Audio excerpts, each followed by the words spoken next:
I'm a neuropsychologist. I work here at the Institute of Neuroscience, and we're very interested in how the environment shapes brain function because the brain is plastic, constantly changed by experience.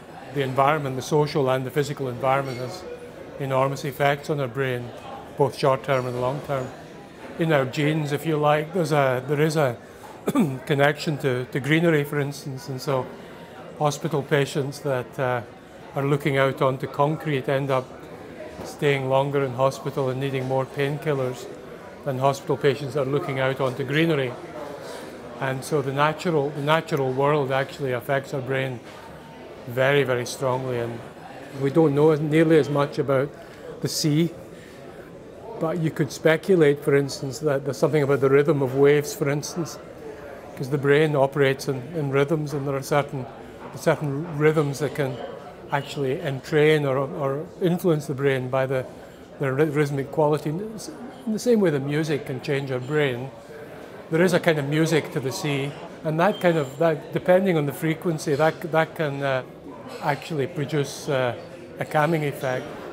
I was down in Dingle recently, and I loved it, and I do go to the West Coast a lot generally. For me personally, the sea, and particularly Atlantic, is very, very powerful.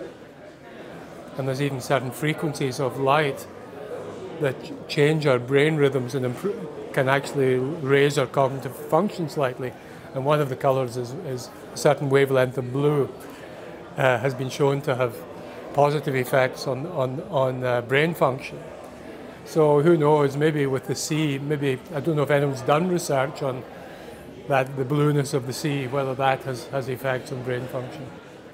The other quality of nature, I guess, and particularly wild kind of nature, is, I guess, Wordsworth's, the great poets, kind of said the sense of awe, and the sense, having a sense of there is something greater than you, and a feeling of kind of reverence for something incredible. Well, that increasingly now we're realizing that having a sense of awe is actually very powerful psychologically speaking.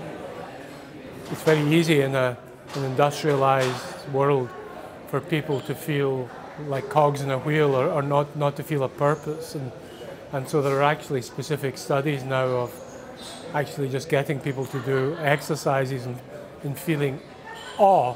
And one of the greatest sources of a sense of awe is nature. For some people it's the mountains, but for other people it's the sea can produce that sense of awe.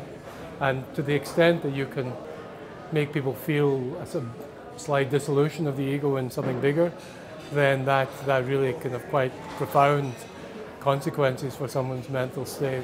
Yeah.